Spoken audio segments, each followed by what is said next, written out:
Olá, boa noite. Eu sou o William Galvão e começa agora o Jornal da Justiça desta sexta-feira, 24 de novembro.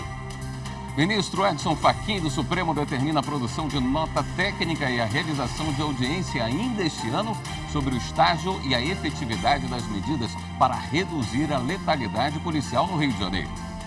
Este é um dos destaques de hoje e você acompanha também nesta edição. STF retoma julgamento dos recursos sobre o caso da chamada revisão da vida toda para aposentadorias e benefícios. Ministros do Supremo julgam validade de leis de Mato Grosso que criam cadastros de pedófilos e condenados por violência contra a mulher. E ainda, Poder Judiciário do Amazonas faz parcerias para levar atendimento e cidadania às comunidades do estado atingidas pela seca histórica deste ano.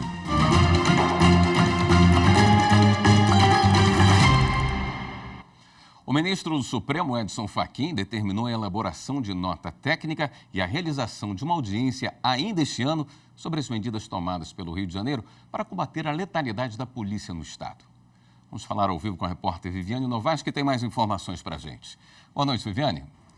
Boa noite, William, e boa noite a todos. Olha, a decisão foi tomada no âmbito de uma ação que tramita aqui no Supremo Tribunal Federal e discute a letalidade da polícia do Rio de Janeiro. O governo já apresentou ao Supremo um plano de redução da letalidade. Mas, segundo o ministro Edson Fachin, o plano deve ter metas objetivas para que a Corte e a sociedade possam acompanhar e fiscalizar. Edson Fachin determinou que o plano seja enviado ao núcleo ligado à presidência do STF, que irá elaborar uma nota técnica sobre o estágio e a efetividade das medidas já estabelecidas pelo Supremo. Fachin também determinou a realização de uma audiência ainda este ano para que o Estado do Rio de Janeiro apresente uma proposta de adequação do plano, incluindo sugestões do Núcleo e do Conselho Nacional de Justiça. William. Obrigado, Viviane. O Supremo Tribunal Federal retomou em sessão virtual o julgamento do recurso do INSS sobre o caso da chamada revisão da vida toda. Repórter Marta Ferreira tem os detalhes. Chamada revisão da vida toda é o recálculo de benefícios previdenciários para segurados que tenham ingressado no regime geral de previdência social antes da Lei de 1999, que alterou a forma de cálculo dos benefícios. Em dezembro do ano passado, o Supremo entendeu que esse recálculo é constitucional e decidiu que deve ser aplicada a regra mais benéfica no cálculo da aposentadoria. Na prática, os valores dos benefícios de milhares de aposentados e pensionistas podem mudar dependendo do caso. Em março deste ano, o INSS pediu esclarecimentos ao Supremo, inclusive quanto ao momento em que a decisão passaria a valer. Entre os pedidos está a restrição dos efeitos do julgamento. O relator do caso é o ministro Alexandre de Moraes. Em julho, ele suspendeu os processos que tramitam nas instâncias inferiores até a decisão desse recurso pelo STF. A análise dessa questão foi retomada nesta sexta-feira no plenário virtual. O ministro Alexandre de Moraes, relator, e a ministra Rosa Weber, que votou antes de se aposentar, aceitaram em parte o pedido do INSS, propondo como deve ser a aplicação da decisão sobre os pagamentos. Eles entendem que a decisão não pode provocar revisão dos benefícios previdenciários já extintos. Agora, eles divergem quanto à data de produção dos efeitos. Para Moraes, as parcelas que ainda serão pagas devem ser corrigidas a partir da data do julgamento do caso no Supremo, ou seja, do dia 1º de dezembro de 2022. Para Rosa Weber, a referência deve ser o dia 17 de dezembro de 2019, data em que o STJ confirmou o direito à correção aos aposentados.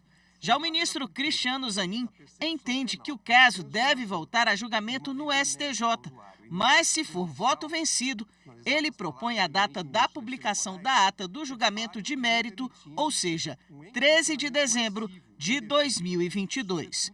O presidente ministro Luiz Roberto Barroso seguiu o voto de Zanin. O prazo para os demais ministros apresentarem o voto é dia 1º de dezembro.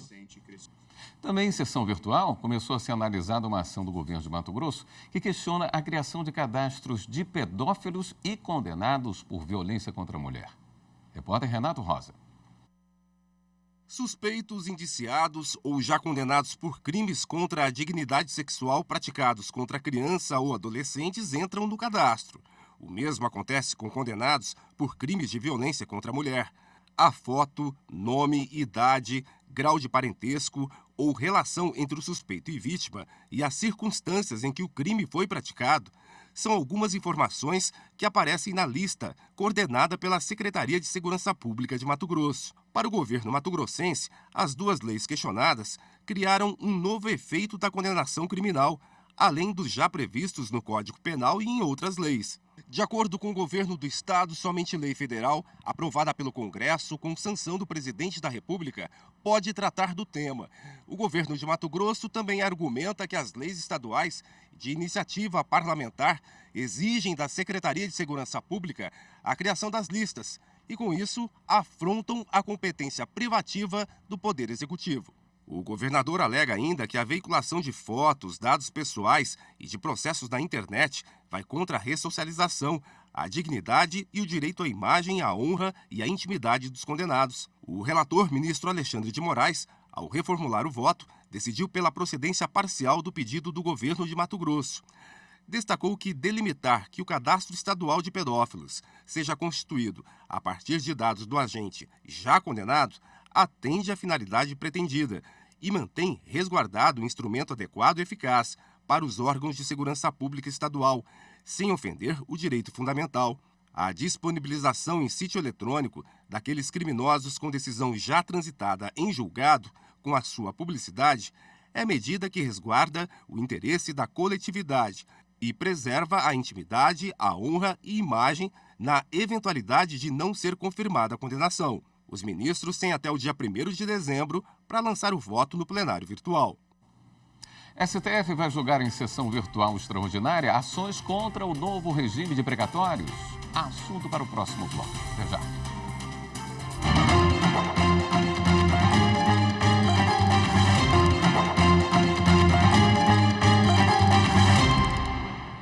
O presidente do Supremo, o ministro Luiz Roberto Barroso, convocou sessão virtual extraordinária para julgar duas ações contra alterações no regime constitucional de precatórios. Precatórios são pagamentos devidos pelo ente público em razão de sentenças judiciais definitivas e o valor deve estar previsto no orçamento. Entre os pontos questionados estão o índice de atualização monetária dos precatórios e a imposição de limite para o pagamento entre 2022 e 2026. Ao pedir a convocação da sessão extraordinária, o relator, ministro Luiz Fux, considerou o trâmite adiantado do projeto de lei de diretrizes orçamentárias no Congresso e o impacto do tema debatido na ação para o orçamento federal. A sessão começa às 0 hora de segunda, dia 27, e termina às 23h59 do mesmo dia. O Ministério Público Federal na Paraíba fechou acordo de cooperação técnica com o Conselho Regional de Administração do Estado. Márcio Fontinelli. O objetivo principal do acordo assinado entre a Procuradoria da República na Paraíba e o Conselho Regional de Administração do Estado é garantir apoio técnico e pericial nos casos que envolvem o poder público e, em algumas situações, empresas privadas. Entre outros pontos, o acordo prevê que o Conselho disponibilize profissionais para estudos, perícias e elaboração de laudos e pareceres que podem ajudar de forma técnica as atividades do Ministério Público Federal no Estado. Em contrapartida, o MPF vai colocar à disposição as informações necessárias para a atividade e vai emitir certificados de reconhecimento dos serviços prestados pelos profissionais de administração. A parceria não envolve recursos financeiros e tem validade de 24 meses, podendo ser renovada. Vamos falar agora de segurança pública. No primeiro semestre deste ano, os casos de estupro aumentaram cerca de 15% no Brasil em comparação ao mesmo período do ano passado. É o maior registro desde 2019. O levantamento é do Fórum Brasileiro de Segurança Pública. O repórter Pablo Lemos tem as informações. A cada 8 minutos, uma mulher ou menina foi vítima de estupro no país entre janeiro e junho deste ano. O total chega a 34 mil casos. É o que mostra o Fórum Brasileiro de Segurança Pública. É uma questão que nos toca como sociedade e ela precisa sim ser repercutida no mundo público e precisa do tratamento do Estado, tanto para a gente prevenir e diminuir esses números, quanto para a gente reprimir uma violência que já tem acontecido. O levantamento da organização apontou ainda que 74,5% dos registros foram de vulnerável. Isso significa que as vítimas tinham menos de 14 anos ou eram incapazes de consentir o ato sexual, seja por enfermidade, deficiência mental ou qualquer outra causa que não pode oferecer resistência. Perceba um comportamento diferente, perceba uma mudança de humor, perceba aquela criança, aquele adolescente com um comportamento que é completamente diferente do que ele vinha tendo e comece a investigar e também leve esse tema para uma autoridade estatal para que as consequências jurídicas aí possam acontecer. E os números de estupro no país podem ser ainda maiores. A estimativa é de que apenas cerca de 13% dos crimes são registrados, o que pode corresponder a mais de 425 mil vítimas nos primeiros 6 meses de 2023. O estupro propriamente dito é aquele em que ocorre a conjunção carnal sem a permissividade da vítima, ou seja, o agente imbuído dessa vontade de praticar o ato, ele pratica o fato de natureza dolosa, ele tem essa intenção de praticar.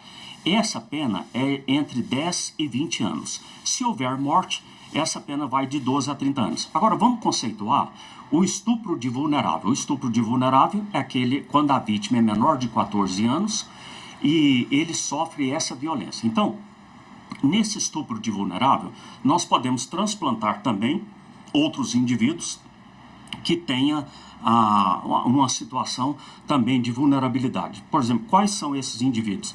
Uma pessoa muito idosa, uma pessoa com transtorno psiquiátrico, uma pessoa com transtorno neurológico, ou uma deficiência física, um acamado, enfim, qualquer uma pessoa que seja incapaz de oferecer uma resistência suscetível de repelir esta injusta agressão. O relatório do Fórum Brasileiro de Segurança Pública apontou ainda que feminicídios e homicídios femininos cresceram 2,6% comparado ao mesmo período de 2022. Foram 722 mulheres vítimas de feminicídio, quando o crime ocorre por razões de gênero, e mais de 1.900 delas foram assassinadas. O resultado, segundo o Fórum, está na contramão da tendência nacional dos crimes contra a vida, que caíram 3,4% no país no primeiro semestre deste ano. O protagonismo da mulher negra e indígena foi destaque no painel de encerramento do 6º Encontro Nacional de Juízes Negros, o ENAJUM, no Tribunal Superior do Trabalho. Após o evento, o TST homenageou constituintes negros com o troféu Gente que Inspira. Repórter Rafael Oliveira. A mesa de encerramento do 6º Encontro Nacional de Juízas e Juízes Negras e Negros, o ENAJUM, contou apenas com painelistas mulheres. Voltado à memória e história do direito, o painel abordou o tema Nossos Passos Vêm de Longe. Após o encerramento do ENAJUM, o TST homenageou 4 congressistas negros que integraram a Assembleia Nacional Constituinte e atuaram para que as demandas do movimento negro fizessem parte dos debates que resultaram no texto da Constituição Federal de 1988, a Constituição Cidadã. Entre os homenageados, Edmilson Valentim, o mais jovem deputado constituinte da história. Com apenas 23 anos, ele foi o responsável por incluir na Constituição garantias como licença maternidade de 120 dias, a multa de 40% sobre o saldo do FGTS, o pleno direito de greve, a jornada máxima de 6 horas para turnos ininterruptos e a extensão dos direitos trabalhistas às empregadas domésticas. O senador Paulo Paim, autor dos Estatutos do Idoso, da Igualdade Racial e da Pessoa com Deficiência, também recebeu o troféu. Ainda foram homenageados o jornalista Carlos Alberto Caó, falecido em 2018 e responsável por incluir na Constituição de 1988 o racismo como crime inafiançável e imprescritível, e a deputada Benedita da Silva, autora de projetos como o que instituiu o Zumbi dos Palmares como herói nacional e o dia 20 de novembro como o Dia Nacional da Consciência Negra. Ter parlamentares negros para dar voz à população negra, para pensar em legislações, para pensar em políticas públicas e, principalmente, ouvindo movimentos sociais, a voz do povo dentro da Constituição foi bastante importante. O presidente do TST, ministro Lélio Bentes Correia, afirmou que o prêmio reconhece a atuação dos homenageados em trazer as demandas da população negra para o seio da Constituição e para a agenda política da sociedade brasileira. Esse trabalho corajoso do senador Paim, da deputada Benedita, do deputado Edmilson, do deputado Caó, frutifica em várias dimensões, com diversos outros desenvolvimentos de peças legislativas fundamentais para a afirmação da equidade racial no nosso país e também no lançamento agora, nessa última semana, da bancada negra da Câmara dos Deputados. É sem dúvida um avanço democrático e o fruto de uma luta extremamente bem-sucedida. No próximo bloco, a gente fala sobre as parcerias promovidas pelo Judiciário do Amazonas para levar atendimento às comunidades isoladas atingidas pela seca. Voltamos a instantes.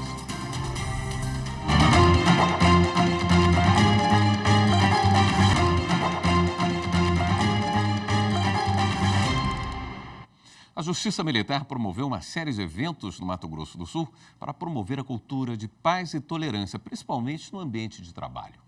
Repórter Dinomar Miranda acompanhou os encontros. A capital sul-mato-grossense recebeu o evento promovido pela Escola Nacional de Formação e Aperfeiçoamento de Magistrados da Justiça Militar da União. A primeira palestra do dia ficou a cargo da desembargadora do Tribunal de Justiça do Estado do Mato Grosso do Sul, Jaceguara Dantas. De origem indígena, a magistrada iniciou sua carreira como promotora de justiça e chegou ao cargo máximo dentro do Ministério Público do Estado, atuando na defesa dos direitos humanos. Caminhamos, mas ainda falta muito. Ainda falta muito. A intolerância, a violência contra a mulher em especial, a discriminação contra os grupos vulneráveis ainda se faz muito presente na nossa sociedade. E são práticas que excluem, que afastam, que segmentam, que segregam.